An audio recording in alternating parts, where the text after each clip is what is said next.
바람 따라 물결 따라 흘러가듯이 심경에 돛을 달고 함께 갑시다. 아재아재 바라아재 바라승아재 모지사바. 여러분 안녕하셨습니까? 반갑습니다. 오늘은요 먼저 이상한 사진을 앞에 갖다 놨습니다. 먼저 소개할 것은 홍천 거사님들 사용하는 해우소에 작년 5월 달인 것 같습니다. 그때 문을 열어놨더니 요 조그만 새가 딱새예요. 딱새가 집을 이렇게 지어놓고 알을 낳아놨습니다. 그때 나중에 보니까 커다란 알이 와 있어요. 허연 커다란 알이. 이렇게 보니까 이상해서 보니까 사람들한테 물어보니까 이쪽에 뻐꾸기가 남의 집에다가 알을 낳아놓고 간 거예요. 그러니까 이 딱새, 조그만 딱새가 자기 알인지 알고 자기 둥우리에 있으니까 이걸 부화를 해서 이렇게 키워가는 과정이에요. 이거. 어디가 법문 가서 이런 얘기를 했더니 그 사진 작가분들이 세 분이 오셔가지고 5일 동안을 대기하고 카메라를 대놓고 이걸 찍기 위해서, 먹이 주는 모습을 찍기 위해서 그래서 여러 개를 찍어 갔습니다. 그러니까 한 사진 작가가 하나를 빼서 보냈는데 사실은 밖에서 찍었던 사진도 있어요. 근데 이게 이제 요게 딱새고 요게 뻐꾸기 새끼입니다. 근데 새끼인데 완전히 크지 않은 건데도 몇 배나게 커요. 근데 지금 입에다가 딱새가 자기 새끼인 줄 알고 먹이를 물어다 주는 장면을 찍었어요.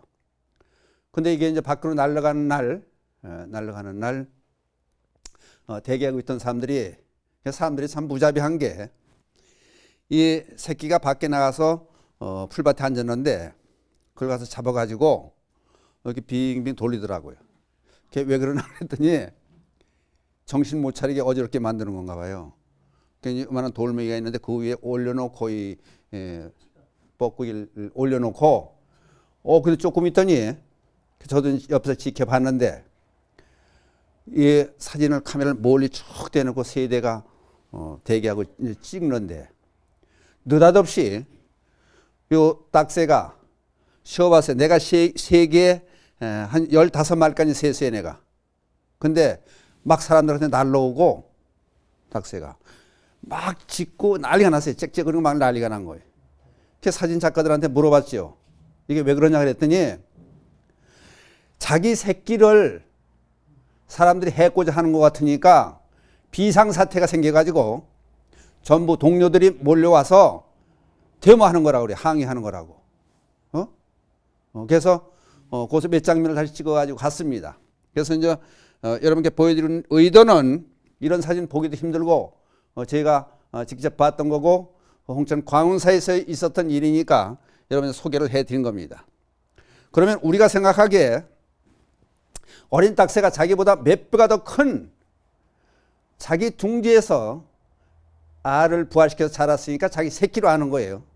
근데 거기까지는 이해가 되는데 다른 동료들을 이 새를 괴롭힌다고 생각하고 다른 동료들 새까지 전부 15마리가 몰려가지고 짹짹거리고 날고 뭐 비상사태를 예견한 것처럼 이렇게 난동을 부리는 상황을 보고 그러면 다른 동료 새들도 자기 새끼라고 생각하고 자기들 새끼라고 생각하고 지원을 나왔던 게 아니냐. 이런 거를 우리가 한 번쯤 생각해 보자. 느닷없이 반달신경 강의하면서 이런 말씀을 여러분께 왜 드리냐 하면은 되게 우리들은 우리가 보고 아는 것만 믿으려고 그래요. 그러니까 우리가 보지 못하고 알지 못하는 것은 믿으려고 들질 않으니까 이런 장면을 여러분들 보여드린 거예요. 그다음 불교 공부를 하고 법문을 들으려면은 우리들이 알고 있는 상황에서 아는 것만 가지고 세상을 바르게 살기 또는 보다 보람차게 알차게 제대로 잘 살기는 힘들지 않느냐. 그러니까 불교에서 하는 모든 얘기들이 우리들이 모르는 얘기, 신비한 얘기가 많아요. 그러니까 우리나라에 들어와서 불교가 1600년 동안 쭉 이어지는 동안 신비스러운 얘기들이 많은데 요즘 사람들은 그걸 믿으려고 그러지 않는 거예요. 그러니까 문제는 아까 말씀드렸듯이 우리가 보다 보람찬 보람된 삶을 살려면은 우리가 모르는 것까지 인정하고 새로운 삶을 개척해 나가야 평화스러운 삶을 살 수 있지 않느냐. 느닷없이 처음부터 이 사진을 홍천에서 가져와 가지고 이렇게 보여드렸습니다. 그러니까 우리들이 생각하는 불교 그러면은 부처님 믿고 부처님 대자하는 얘기는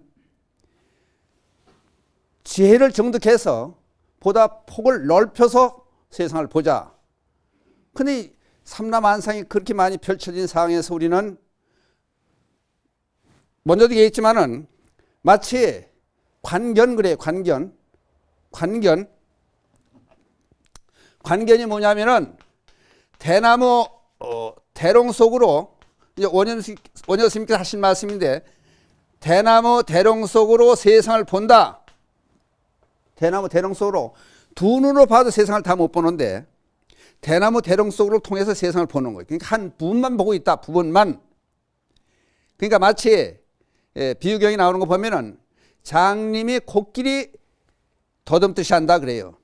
그게 무슨 얘기냐면은 장님이 보질 못하니까 코끼리 전체 모습을 보질 못하니까 만져봐서 코끼리를 얘기하는 어떻게 생겼다는 걸 얘기를 하는 거예요. 그러니까 예를 들어서 몸뚱이를 만져본 분은 담벼락 같다. 코끼리는 담벼락 같다. 또 다리를 만져본 사람은 코끼리는 기둥 같다. 또 어떤 사람은 코끼리 꼬리를 만져본 사람은 빗자루 같다. 또 어떤 사람은 코끼리 귀를 만져본 사람은 쌀가부르는 키같이 생겼다. 그러니까 제대로 보질 못한다. 우리들은. 그러니까 비유해서 얘기할 때 이런 얘기가 나오는 이유는 세상을 우리들은 바로 봐야 할 거 아니냐. 실상 펼친 실상을 바로 봐야 되는데 바로 보지 못한다. 그러니까 어떻게 하면 바로 볼 수 있겠느냐. 그거를 알아가는 과정이 바로 불교 수행이 아니냐. 그런 말씀을 드리기 위해서 사진까지 들고 나서 설명을 드렸습니다. 그러니까 우리는 지금 반야신경이라는 경전에 들어가면 반야지혜를 등득하고 깨달음의 길로 어느 정도 간다고 보면은 지금 우리가 알고 있는 건 먼저 여러분께 말씀드렸듯이 우리가 알고 있는 거를 잘못 알고 있는 걸 바꿔가는 거지 새롭게 배울 건 없다. 그런 말씀을 드린 적이 있어요. 그러니까 알고 있는 잘못된 것을 고쳐가자. 그런 뜻에서 그럼 부처님을 믿고 여기 등장하는 반야신경에 설주는 관세음보살이라고 그런 말씀을 드렸습니다. 그럼 관세음보살이 어떤 분이냐? 지난 시간에 말씀드렸듯이 우리가 만나봐도 모르는 거예요. 그러니까 만나보는 눈을 펼치고 만나볼 수 있는 안목을 늘리고 옆 사람이 또는 어린이가 나무가 물고기가 관세음보살로 여기고 볼 수 있는 안목을 키워보자. 그러니까 우리가 알고 있는 것을 전부 무시해버리자. 그 가운데 새롭게 불교를 공부할 수 있겠다. 이제 그런 말씀을 드리는 거예요. 흔히 이제 들어가기 전에 여러분들이 이걸 한번 생각해 보자고.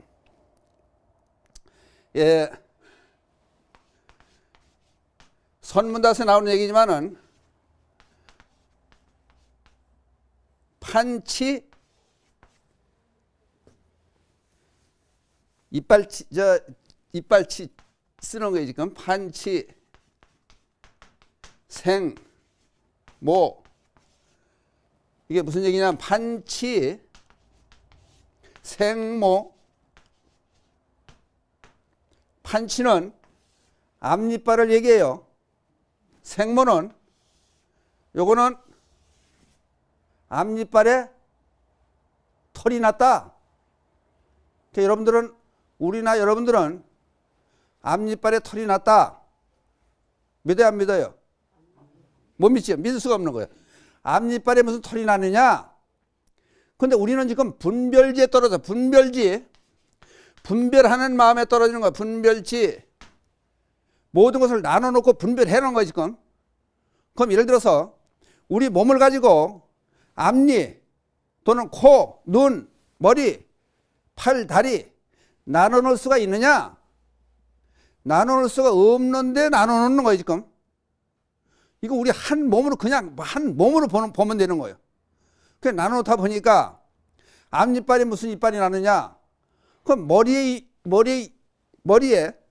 앞니빨이 무슨 털이 나냐? 머리에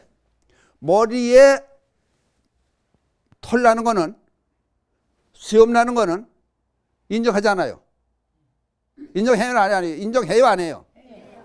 그러니까 머리에 털 나는 털은 머리에 나는 거다. 앞니빨에는 빤빤한데 무슨 털이 나겠느냐? 그렇지만 하나로 이어졌다고 봤을 때는, 몸을 하나로 봤을 때는 앞니빨에 털이 났죠. 손톱에 털이 나는 거요. 손톱에 이어서 내려오니까, 그러니까 자꾸 분별하니까 분별하지 말자. 하나로 살아보면 하나로 보자. 그럼 이제 우리들은 세상에 각자 김씨, 이씨, 박씨에서 여자, 남자 서로 나눠 놓지만은 그걸 하나로 봐라. 그 하나로 이어져 있는 그 자체가 바로 우리의 삶이고 우리가 사는 이 세상이다. 이제 그걸 알고 보면은 관세음보살이, 부처님이 우리가 떨어지지 않았다. 하나다. 이제 그런 생각을 가지고 봤을 때 제대로 세상도 보이고 서로 상부상조만 살 수 있는 그런 계기가 된다. 그러니까 그거를 생각해 보자. 그러고 나서 법문을 들어보자. 이제 그 얘기가 되는 거예요. 관세음보살 그러면은 우선 자제보살에 관자제보살, 그럼 관세음보살도 있고 관자제보살도 있습니다. 그럼 관세음보살 그러면은 세상의 소리를 들어준다. 무슨 소리냐? 구고군한 어려움을 당했을 때 우리가 외치는 구해달라고 하는 그런 소리를 듣는다. 그럼 소리 듣는 게 누구냐? 그럼 부처님만 듣고 관세음보살만 듣는 거냐? 우리 모두가 들을 수 있다는 거예요. 하다면 개, 돼지도 듣고 세상에 존재 나무도 듣고 모두가 다 들을 수 있다는 거예요. 그러면 이제 그 입장과, 그러니까 우리가 구원을 요청하는 관세음보살 대상 하나 세워놓고, 그 다음에 관자제보살 할 때는 자제는 대개 불교 10자제를 들어요. 10자제. 명이 자제하고, 수명이 자제하고, 생과 사가 자제하고, 재물이 자제하고, 소원을 마음대로 이루어질 수 있게끔 되고, 그러니까 행으로 종으로 그걸 합해서 10을 보는 거예요. 10자제. 그러니까 모든 걸 자제할 수 있는 그런 삶. 돈을 벌고 싶으면 돈을 벌고, 취직하고 싶으면 취직을 하고, 아들 낳고 싶으면 아들 낳고, 그런 모든 것들이 삶이니까 그런 소원들이 전부 이루어질 수 있는 그런 관자제보살. 그러니까 다시 바꿔 말하면은 불교를 처음에 타력신앙으로 들어가는 거예요. 불보살에 의지하고 불보살 가르침에 의지해서 공부하고 수행하고 부처님을 닮아가지고 결국은 어떻게 되느냐? 타력신앙으로 들어가서 자력신앙으로 빠져나와야 되는 거예요. 실제 이루고자 하는 것은 우리들이 이루어지는 거니까. 그러니까 심한 말로 그래요. 말을 물가까지는 끌고 갈 수 있지만은 절대 물을 먹이지 못한다. 그럼 우리가 법문을 여러분들 다 들려줄 수 있지만은 실제 생활을 실천해서 보람되게 살 수 있는 그 자신은 누구냐? 각자 우리들이라는 거예요. 그러니까 그렇다면은 관세음보살한테 매일 구걸만 할 거냐? 관세음보살한테 도와달라고 그럴 거냐? 맨날. 그러니까 그렇다면은 이제 관세음보살로 봤을 때 타력신앙으로 들어가는 거지만은 우리가 실제 생활할 때는 맨날 관세음보살을 물어볼 수도 없고 의지할 수도 없으니까 우리 스스로 자제할 수 있는 모든 것을 마음대로 할 수 있는 그런 입장을 취하면 안 되겠느냐? 그게 바로 수행이 되는 거 우리가. 그게 바로 관세음보살을 설출해가지고 우리가 배우고자 하는 반야신경의 핵심 사상인 거예요. 그러니까 먼저 제목에서 쭉 설명을 드렸지만은 세부적으로 들어가서 설명을 해보는 거예요. 그러니까 우리가 가끔 가다가 젊은 사람들 공부를 해요. 일 하나 더하기 하나는 둘이다. 둘에서 하나 빼면 하나다. 이것만 가지고 세상을 살 수가 없는 거예요. 그러니까 이론 가지고 불교를 할 수 없다 하는 얘기가 신비한 면이 있고 우리가 모르는 점도 아까 얘기했듯이 보지 않은 상황에서 아까 얘기를 딱새 얘기와 벚굿새 얘기를 해주면은 보지 않은 사람은 믿지 않으려고 그래요. 그렇지만 실제 있는 일이다. 그러면 예를 들어서 하나의 관세음보살 영험담을 하나 얘기해 보려고 그래요. 중국에 한 황제가 있었습니다. 황제가 여러 궁녀가 많이 있는데 그 중에서 한 궁녀를 유독이 예뻐하는데 궁녀가 예뻐서 궁녀 때문에 정사를 못 볼 만큼 그렇게 매달릴 정도예요. 그러니까 하루는 화공을 불러가지고 그림을 그리게 해요. 이 아리따운 여인을 잠시도 눈을 떼고도 못 살 그런 입장이니까 그림을 그대로 잘 그려서 내가 간직해놓고 보겠다. 젊은 모습을 그대로 간직해놓고 언제까지 볼 수 있는 그런 자리를 한번 마련하겠다 해가지고 화공을 불러다 그림을 그리게 해요. 그러니까 얇은 옷을 입혀서 또 옛날 황제 앞에서 그림을 그리는데 그냥 1대1만 둘만 두지는 않았겠죠. 다른 사람도 있었겠죠. 그림을 그리는데 그림이 다 된 날 그림을 점검하기 위해서 펜을 들고 붓을 들고 그림을 이렇게 점검을 해보다가 자기도 모르게 물감이 똑 떨어졌어요. 물감 한 방울이 빨간 물감이 똑 떨어졌어. 똑 떨어져 배꼽 밑에서 떨어진 거, 배꼽 부위 밑에서 똑 떨어진 거예요. 물감이. 그러고 나니까 이걸 지울 수도 없고 가져라고 난리 치고 그러니까 어떻게 할 줄 몰라가지고 지우지 못한 채 그대로 그걸 가지고 황제한테 갖다 준 거예요. 어? 그러다 보니까 무슨 얘기가 나오냐면은 황제가 보더니 이건 도대체가 배꼽 밑에 있는 빨간 점은 세상에서 아무도 모르고 나밖에 모르는데 이걸 어떻게 아느냐 이거를. 그 두 사람과 수상해 보는 거예요. 이제 화공과 자기가 사랑하는 궁녀의 관계를 이상해 보는 거예요. 그 은밀한 곳에 있는 그 붉은 점을 어떻게 알아서 적었냐 이거예요. 그래서 황제의 심기가 불편해 가지고 죽이려고 그래요. 가둬버려. 죽이려고 불미스러운 일이 있다고 여기고 그랬더니 그 주관하고 지켜보던 신하 한 사람이 이 사람은 절대 그런 사람이 아닙니다. 응? 저희들이 지켜봤습니다. 제 맘대로 들어간 것도 아니고 그렇게 나쁜 사람이 아니니까 제발 살려달라고 애원을 했어요. 그랬더니 하는 얘기가 그렇다면 좋다. 그런 걸 끌어다 앉혀놓고 화공을 끌어다 앉혀놓고 하는 얘기가 내가 그렇게 그림을 잘 그리고 보지 않고도 몸속에 있는 은밀한 곳에 있는 점까지 알 정도면은 내가 어쩌냐게 무슨 꿈을 꿨는지 알 거 아니냐. 내가 어쩌냐 꿈꾼 것을 그림으로 그려가지고 와라. 그리고 내보내요. 그러니까 꿈에 꾸었던 꿈의 모습을 그림으로 그리지 못하면 죽는 거예요.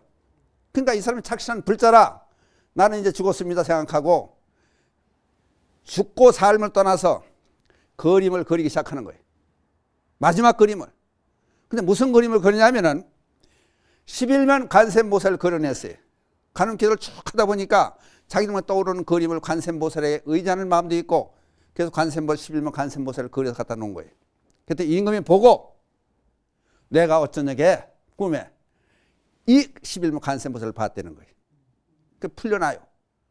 그리고 풀려서 궁전을 빠져나가지고 여기 있다가는 또 어떤 일이 있을지 모르니까 불심이 돈독하다고 하는 신라를 향해서 길을 떠나요. 박사 분절이라고 하는 사람하고 같이 박사 분절이라는 사람과 함께 신라로 와요.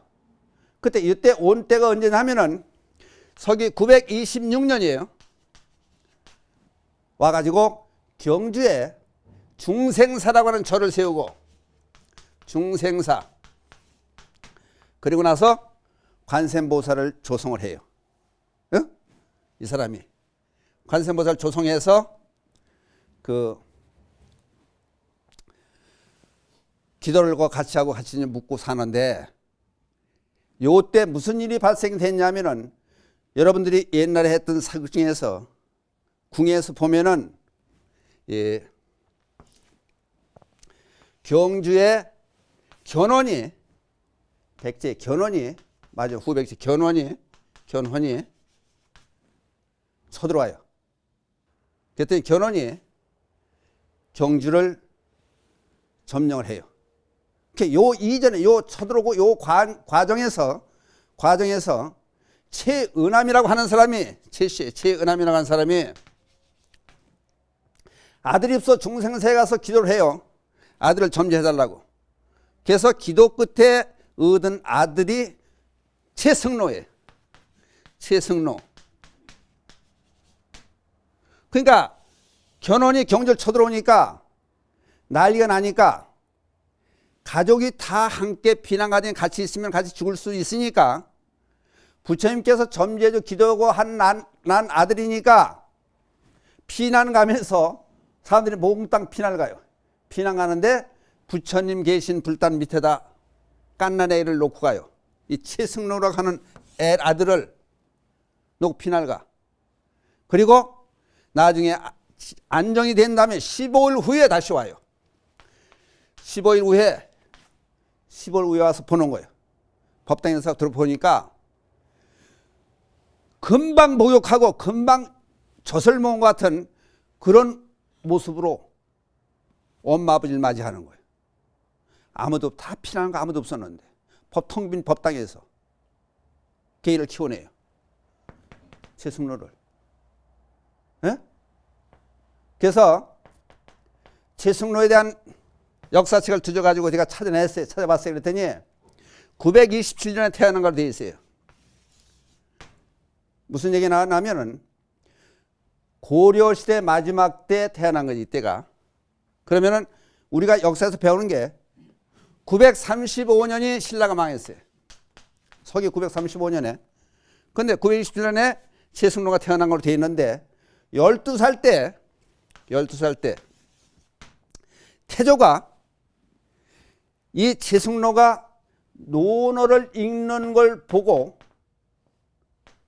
어디 얘기를 해서 명물회가 만들어놔요. 그래서 나중에 등극을 시켜서 데려다가 일을 시켜요. 문신이 돼. 문신. 최승로라는 사람이. 문신되고 나중에 문화시즌까지 올라가요. 역사책 가서 뒤져보면 분명히 나와요. 확인하고 왔어 내가. 최승로라는 사람이. 그 애가 부처님께서 우리는 상상이 안 되는 거예요. 부처님께서 비난간 보름 동안 키워냈고, 예? 그러면 그게 무슨 그거 가능하냐? 그럼 봐요. 건물이 무너져가지고 사람이 죽고 그런 사이에 우리나라에서 그렇지만 외국에서도 한 달 또는 15일, 20일 동안 물 한 번 먹지 않고 그 허물어진 빌딩 그 더미 속에서 살아난 사람이 있잖아요. 그래서 부처님 점지한 사람이다. 근데 여기 있던 스님이 예, 주지가 자료를 찾아보니까 주지가 성태라고 하는 스님 이름이 나요. 성태라는 스님이 나중에 신도들도 줄고 먹을 게 없으니까 나는 이제부터 부처님 전에 초 올릴 형편도 못 되고 향 올릴 형편도 못 되니까 저는 이 절을 떠나야 되겠습니다. 그리고 그 다음날 떠나려고 작정을 하는 거예요. 그랬더니 꿈에 그러지 말고 좀 기다려보자. 지금 그 관세음보살이 모시는 관세음보살이 현몽을 해서 그렇다면 내가 나라도 탁발을 해야 올 테니까 기다려보자 그래요. 예? 그런데 신비하게 3일 되는 날 사람들이 소바리가 들어와요. 쌀을 6섬을 싣고 소금 2가마니 하고 쌀을 6섬 싣고 중생사로 모두 닥치는 거예요. 그 주지가 나가서 이 성태라고 하는 주지스님이 나가서 도대체 어떤 분들이 오고 그랬더니 스님이 탁발을 나오셔서 저희들이 경주인데 여기는 김해에서 여기까지 가져오는 겁니다. 여기는 탁발 나갈 스님도 없고 스님이랑 나 혼자밖에 없는데 그런 스님 아시오 그랬더니 지금 요 밑에 우물에서 우리 물 한 바가지 먹는 동안에 스님이 들어와서 법당으로 들어가셨습니다 그래. 나밖에 스님이 없는데 법당에 들어갔더니 이건 잘못된 거 아니오 그랬더니 지금 법당에 들어갔으니 가보시자고. 같이 확인해서 들어가 보니 법당 문을 열더니 관세음보살을 보더니 저렇게 비슷하게 생긴 스님이 지금 들어갔다는 거예요. 어? 그래서 그 이후에 해마다 김해에서 공양미를 해마다 보내줬다는 얘기가 이게 영험담에 나와요. 불교 사화에 나와요. 그래서 이거를 보고 나 여러분한테 얘기를 하면은 이게 맞는 얘기냐 틀린 얘기냐 이렇게 허황된 얘기 한다고 그래가지고 또 괜히 이상한 얘기 한다 비판도 받을 것 같아서 최승로라는 사람이 어떤 사람이고 그거를 전부 또 역사 그 자료를 뒤져가면서 확인을 해봤어요. 그리고 그렇다고 보면은 우리들이 그냥 생각하는 이론적으로만 봐서 하나 더하기 둘은 셋이다. 이런 이론만 가지고 불교를 설명할 수도 없고 그래서 지금까지 쭉 반달승이 오기 전에 20회에 걸쳐 쭉 설명을 쭉 해온 이유들은 이게 계속해서 방송을 보면은 아 이게 바로 우리가 아는 것만 가지고는 안 되지 않느냐. 그러니까 알지 않는 그런 세계. 그러니까 학문은 그냥 알고 이론적 학문은 될 수 있지만은 종교로 들어가면은 이게 뭔가 더 신비한 그런 기운도 있고 그런 걸 우리가 같이 해보고 찾아내봐야 될 거 아니냐. 이제 그래서 처음부터 뻐꾸기 얘기하며 지금 영험도 한마디 얘기를 한 거예요 지금. 그러면은 우리가 보면은 관세음보살 보면은 법화경에 관세음보살 보문품에 나온 사실들 보면은 관세음보살이 32응신호 먼저 시간에 그런 말씀을 했어요. 여러분들 관세음보살 만난 적이 있느냐? 그러니까 꼭 저런 모습을 하고 관세음보살이 나타나리라고 생각하지 말자. 그러니까 내 남편 또는 내 아내 또는 내 자식 관세음보살로 보여지는 사람의 눈에만이 불교를 제대로 알 수 있는 사람이 된다. 그러니까 다른 얘기를 하면은 세상을 긍정적으로 보고 고맙고 감사한 마음을 느낄 수 있는 마음이 있어야 그렇게 보일 거 아니냐. 그러니까 나에게 조그만 이득을 준 사람 또는 나에게 가르침을 준 사람 잘못된 일을 나한테 저지른 사람이 나중에 보니까 그게 좋은 일로 변했더라. 그렇다면 그게 모두가 우리 주변에는 모든 사람들이 관세음보살 아니냐. 심지어 관세음보살 보문품에 보면 32응신으로 나타나가지고 참 제대로 하지 않냐. 또 한 가지는 칠난이 있어요. 칠난. 관세음보살은 칠난을 해소해 주는 거예요. 그럼 거기 그런 얘기들이 나와요. 불이 나면 불 속에서 구제해 주고 칼을 들이대면 칼이 부러지고 거의 7가지 얘기가 쭉 나오는데 제가 잘 알던 한 스님이 있어요. 정신대. 이 시간에 이름을 밝히는 거지만 정신대 덩시로 명함을 사가지고 다니면서 나도 많이 도와주고 도움도 많이 받고 그랬어요. 조계사 앞에 언제 나가면은 이분이 먼 데서 나를 쫓아오고 그래요. 근데 하루는 이 양반이 이제 강의 다니고 자경 성경 연구소장을 기독교 사람이 개종해서 왔는데 45년 동안을 자경 성경 연구소장을 한 사람이에요. 이 사람인데 이 사람이 김영삼 정권 때 신문 전제도 되고 김영삼 대통령이 있을 때 불교를 폄훼하고 박해했던 차별화했던 그런 사실을 조목조목 전부 해가지고 신문 절제해서 10만 장을 만들어서 전국에 배포를 했었어요. 말이 굉장히 많았었어요. 그동안 김영삼 대통령이 있는 그 당시 그러더니 하루 나가지고 날 부르는 거예요. 스님한테 꼭 드릴 말씀이 있다고. 얘기를 이제 무슨 얘기를 하냐면은 관세음보살 보문품에 보면은 내가 환난을 당하려고 위험한 경우에서 칼을 찔르라고 그러면 칼이 부러지고 하는 얘기가 나와서 자기는 믿지 않았다는 거예요. 강의도 다니지만은 그게 어떻게 칼이 부러질 수가, 자기를 해하려고 그러는 사람이 칼을 어떻게 부러뜨릴 수가 있느냐 그지. 이건 믿지 않는 얘기로 그래 나왔었는데 이 양반이 서대문 저 독립문 있는 부근에 살던 분이에요. 자기가 실제 체험을 했다는 거예요. 그게 무슨 체험을 했냐. 그 얘기가 스님한테 꼭 해드리고 싶어서 쫓아온 거래. 그러더니 하는 얘기가 현조동에 사셨어요. 그 양반이. 골목골목 쭉 올라가다 보니까 젊은 사람 둘이 서가지고 신문지를 들고 있는 뚫뚫 말아가지고 있는데 직감적으로 볼 때 흉기라는 생각이 들더래요. 흉기. 신문을 말아가 둘이 서는데 저놈이다 저놈이다 그러더라는 거예요. 그런데 조금 보면 피할 수도 없는 거예요. 근데 이 양반이 관세음보살을 늘 부르고 다니는 거예요. 관세음보살을 부르고 다니는데 관세음보살하고 막 머리 헛노이나 그러고 다니는데 요만큼만 20-30m 앞에까지 닥쳤는데 이제 죽었구나 하는 생각이 들더래. 그런데 그 순간 문이 삐걱 열리더니 선생님이 이제 오세요. 그래서 사람들이 그 집에서 쭉 한 10여 명이 몰려 나오더래요. 몰려 나오면서 지금 오시냐고 우리의 돌이라 돌잔치에 왔던 사람들인데 선생님 지금 오시냐고 들어오시라고 다 따라 같이 들어오더라는 거예요.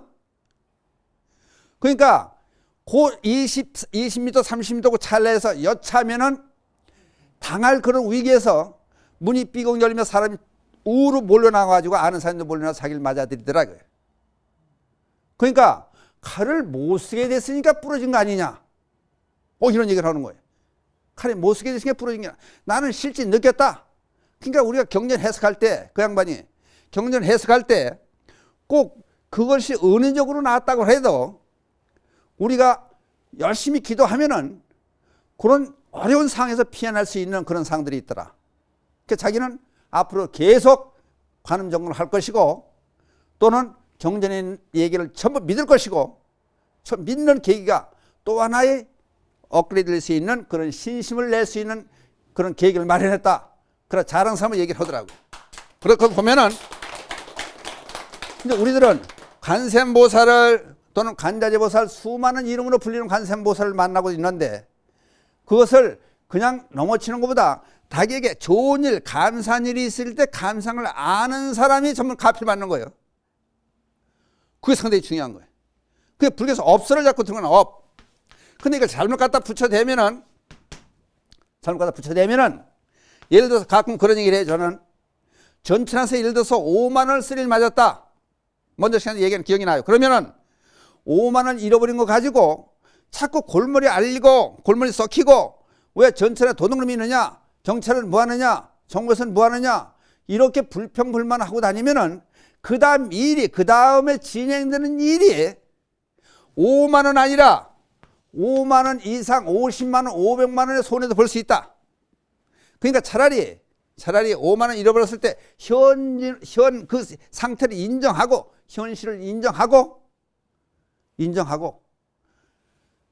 깨끗이 잃어버릴 수 있는 마음, 새롭게 출발할 수 있는 그런 마음을 가지면은 그게 업이 소멸되는 거다. 이제 그걸 얘기하는 거지. 전 세계 내 다른 사람이 5만 원을 뭐 훔쳐서 내가 5만 원 잃어버렸다는 그 생각보다는 오히려 몸 안 다치고 다른 거 안 잃어버렸다는 감사한 마음을 가진 사람은 그 다음 일에서 이득되는 이로운 생활을 할 수 있을 것이다. 근데 이걸 자꾸 잃어버린 거 가지고 부정하고 불만, 불평만 하고 늘어놓으면은 그 다음 일이 안 된다. 그러니까 불교에서는 업설이 이런 쪽으로도 볼 수 있는 거 아니냐.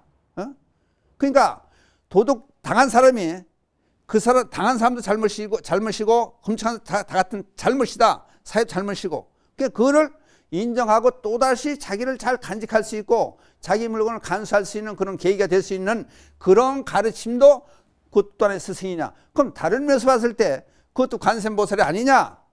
그런 얘기를 하는 거예요. 그러니까 우리는 세상에 있는 사항을 우리가 아는 테두리에서 보려고 그러지 말고 좀 더 한 단계 진전된 상황에서 넓게 보는 마음이 가져지면은 그게 바로 불심이 되고 반야로 갈 수 있는 그런 지혜를 증득할 수 있는 그런 삶이 열리지 않느냐. 그래서 경전에 사는 얘기에 또 이런 법문을 하는 이유는 그거를 목적으로 하는 거라고. 그러니까 쓸데없는 생각을 하지 말고 이론적으로만 따지지 말라고 말씀을 자꾸 드리는 이유는 그러니까 경전을 읽고 또는 관세음보살의 사상을 보고 우리 거를 만들고 내가 똑같은 표현이 이상할지 모르지만 관세음보를 찾아가지고 뭘 도와달라고 맨날 그런 사람이 되기 이전에 우리가 마음대로 할 수 있는 관세음보살 자신이 한번 돼보자. 우리 자신들이 관세음보살에 대해서 다른 사람을 도와주고 어려운 일이 있을 때 같이 함께 할 수 있는 그런 사람들이 되는 것이 바로 불교 공부를 하는 우리들의 목적이 아니냐. 이제 그거를 이 시간을 통해서 우리가 같이 다짐해 봐야 될 거 아니냐. 그 말씀을 드리고 싶어서 오늘 새 그림을 보이면서 또는 관세음보살 영업남을 얘기하면서 믿든지 안 믿든지 점자 떠드는 이유는 바로 목적이 우리가 살아가는 과정에서 다시 한번 말씀드리면은 관세음보살이 되자. 그랬을 때는 관세음보살이 보이고 세상을 보는 안목이 넓어진다. 근데 그거를 다시 한번 새겨보자. 그래서 오늘 그거를 끝으로 말씀을 마치기로 하겠습니다.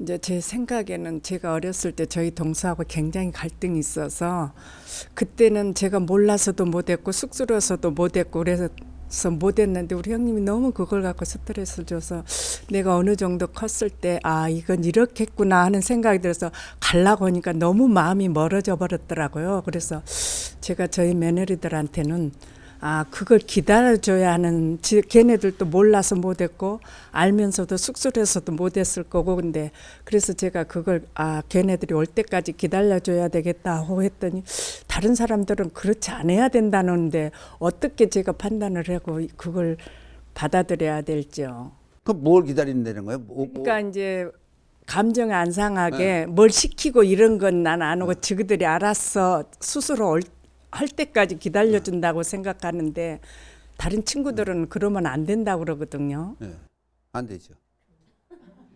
그게 무슨 얘기냐면은 사람 사는 과정에서 우선 중간에 막을 형성해 놓으면 안 돼요. 중간에 막아 놓는 게 있으면 안 되는 거예요. 그게 거리감이라고 그러죠. 막아 놓는 게 있으면. 근데 저 이제 아는 분이 한 분 있는데 아들이 7명인데 넷째 며느리가 시부모님을 모시고 살아요. 근데 전에 가끔 가서 보면은 이건 친어머니, 친딸보다도 더해요.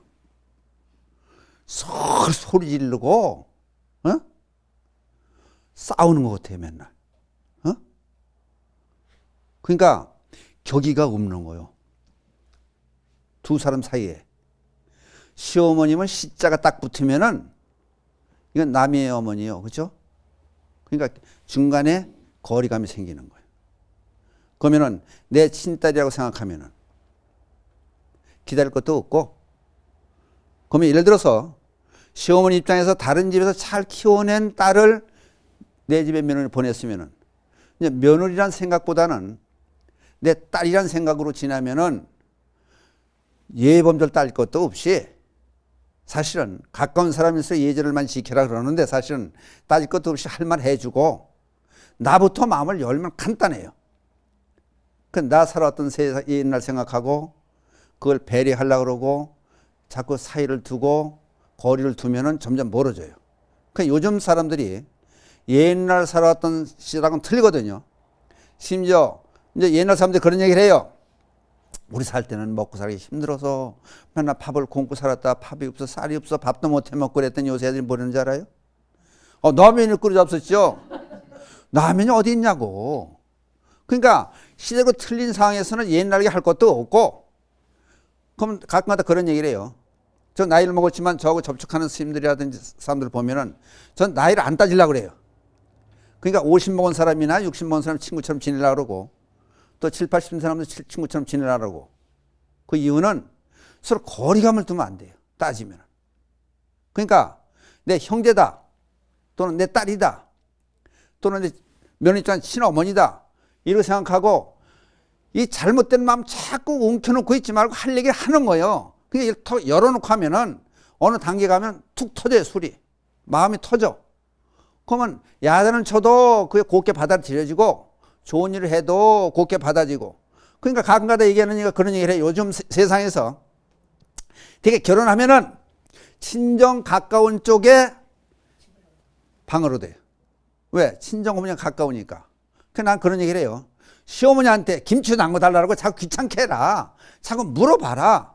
그 가깝게 지내는 거예요. 흉어물을 터놓고 지내야 되는데 전쟁 갔다 온 사람들이 전우애가 있어가지고 생사를 같이 하고 살고 평생 전우애 따지고 군대 갔다 온 얘기를 하는 얘기는 어려울 때 같이 지내라. 그러니까 시어머니 입장에서 먼저 마음을 터놔야 돼요. 그럼 내 딸이다 생각하고 이해할 것은 그냥 얘기해 주는 거예요. 그때. 그러니까 며느리 또는 시어머니 요 사이를 벗어나서 친딸. 그러니까 그 집 아들만 있잖아요. 그러니까 딸에 대해서는 모르지. 그럼 딸 둘 맞이했다. 그럼 간단해요. 그냥 직장도 마찬가지고 가정도 마찬가지예요. 격의를 없애자. 그냥 친딸처럼 생각해라. 싸울 땐 싸워라. 부부간에도 싸우는 사람이 부부간에는 싸워야 된다는 거예요. 잘못되면 간직하고만 있지 말라는 거예요. 터뜨리라는 거예요. 근데 언제 싸울 거냐? 그 시기를 택하는 거예요. 그 대신에 며느리하고 형을 얘기해도 다른 사람 앉혀놓고 그냥 둘이 앉혀놓고 둘이 앉아서 둘이 얘기를 해보는 거예요. 이제 훅 터놓고. 그러면은 그 주변에 있던 거리감이 없어지게 만들어야 되는 거예요. 그건 누가 먼저 만들어야 되는 거예요? 어른이 만들면 돼요. 어른이란 게 뭐예요? 어른은 하기 참 힘들어요. 야단치고 야단치고. 왜? 옛날에는 시집 오면요, 싸우고 오면은 딸이 시집 싸우고 오잖아요. 대문에 뒤놓지 않아요. 너는 그 집 귀신이다. 그저 또 하나의 시어머니가 되는 거예요. 집안에 들어오지 못하게 문 걸어 잠그고 내쫓고 나서 시어머니가, 친정어머니가 딸을 쫓아버리고, 사랑하는 딸을 쫓아버리고 들어오지도 못하게 해놓고 돌아서 우는 한이 때라도 발을 못 들이게 하는 거예요. 그 집에서 해결하라, 그래요. 며느리가 시간 망치하면 시어머니가 되는 거예요. 그 집 한 가문을 이끌어갈 사람이 되는 거예요. 그걸 생각하면은 이건 남이 아니고 내 후계자지. 내 집을 위해서 가문을 이끌어갈 사람이지. 그러면은 격의를 따져가지고 예의를 따지고 예의 범죄를 따지는 것도 물론 좋지만 그거보다 중요한 것은 그냥 힘없이 한번 1대1로 얘기를 해보자. 다른 사람 놓고 하면은 서로 체면이 있고 감정을 상하게 되니까. 그러니까 아까 얘기했던 게 시간을 두고 잘할 때를 기다리는 거는 잘할 때를 기다린 게 아니라 그냥 서로 그때 가서 마음이 악세 어느 계기가 되겠지 하고 기다리고 있는 건 아니다. 내 집에 일단 시집 왔으면은 내 집의 가풍에 대해서 전수해 줘야 되고 또 내 마음도 좀 털어놔야 되고 그게 전체를 봐서 좋은 이미지가 되는 거예요. 어떤 사람도 그러잖아요. 아들 뺏겠다고 생각하는 사람도 있어요. 아들 뺏겠다고. 어? 그건 아니지 않냐, 그지? 그러니까 시어머니 며느리의 고부간의 갈등이라는 건 시자가 붙어서 그렇고 뭔가 간격이 있어서 거리감을 둬서 거리감을 없애는 방법은 내 식구라고 생각하고 당위성을 부여하면은 둘이 싸워도 그 다음에 친해질 수 있고 할만하고 그렇게 친딸 모양 서로 지내면은 아무런 문제가 없다. 그냥 사회에서 문제되는 게 그거예요, 지금. 예? 그러니까 그런 점을 각자 조심하시면은 시어머니와 또는 며느리 관계가 갈등이 올 수가 없는 거예요, 사실은.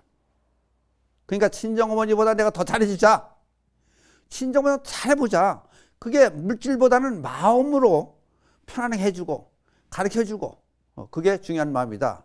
이제 그거를 이 시간을 통해서 한번 생각해보자. 그래서 거기도 다른 사람이 나한테 해준 것을 나는 은혜를 알지만은 내가 베풀어준 거에 대해서는 모든 일들은 무주상보시로 가라. 이게 반야 사상이에요. 내가 한 거에 대해서 상을 내지 말아라. 그게 보시의 사상이에요. 그러니까 처음에 할 때 육바라밀 얘기할 때 보시 사상으로 가면은 바라빌다를 정득할 수 있다. 이제 그 얘기가 되는 거예요. 다른 분 아셨어요? 네. 네. 끝내겠습니다.